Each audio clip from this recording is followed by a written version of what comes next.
Hey guys, so is clinical depression a chemical imbalance?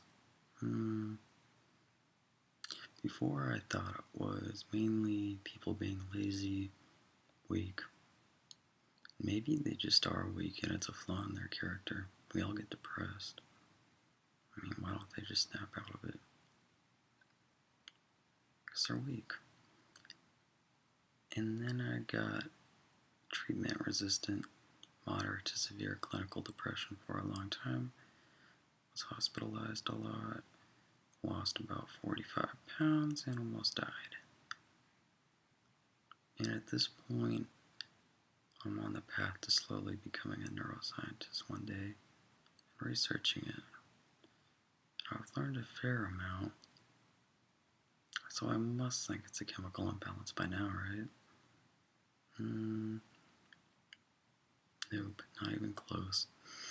I think basically it has to do with impairments in signaling pathways that regulate neuroplasticity and cell survival. It has to do with really bad neurobiological consequences involving structural, functional, and molecular alterations in several areas of the brain. I think it has to do with really dysfunctional and messed up neural networks, like really messed up. I think it has to do with your immune system getting out of control, lots of inflammation through pro-inflammatory cytokines. I think it has to do with neurodegeneration. Okay, not I think, I know it has to do with neurodegeneration through glutamate excitotoxicity, and it has to do with runaway, just absolutely insane amounts of glucocorticoid hormones like cortisol, stress hormones, getting out of control. They normally work on a negative feedback system on something called the HPA axis, 50% of cases, sometimes caused by genetic mutations that have to do with making proteins for the HPA axis. It does not work right, and when it gets pushed, it goes crazy. It just turns into a runaway train. That's one of like 50 things. I mean, your whole immune system can get activated and pretty much go to war mode. The brain can lose a lot of plasticity through BDNF getting dropped way down. There's a lot going on. And not just the hippocampus gets shrunk, and not shrunk by 2%, 8%, about 20%. I can cite Robert Sapolsky for that. Pretty much any psychiatrist or neuroscientist or biologist. It's nasty. Really quick, here's a picture of a healthy neural network. And it has to do with, like there'll be a hub here. I'm not going to get technical, but there'll be like a point here, a point here, a point here, a point here.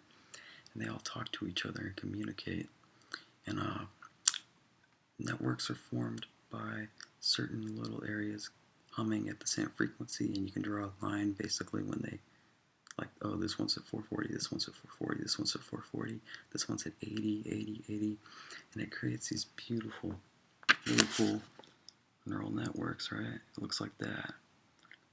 Here's one in schizophrenia. That's not so beautiful. In depression, it's just the same, and a lot of things go wrong. I'm not comparing this to schizophrenia though, but it's really nasty. And one thing I didn't understand is, this is gonna sound dumb, but the mind comes from the brain. The mind is an emergent property of the brain. It's fine to have a soul, but it's made of neurons. And when this thing gets sick, because it's an organ, like any other organ, it's going to be a little different though, because it's creating the mind. And when this thing gets sick, it's going to have a direct reflection in the mind, and the mind will get sick. And your whole reality can change, and the world can become a very dark, very different, sadistic, wretched place. but it can be treated very, very effectively. It can be crushed. Some people with other neurological things like Huntington's disease, they don't have so much hope, and a lot of people die from it. Everybody dies from it who gets it. But for us, only about 15% die from this through suicide. There's a lot of hope, a lot of treatment. It doesn't have to be a problem. And there's no shame in getting treatment. It's just biology. That's all it is. It's just biology. Alright. Peace, guys.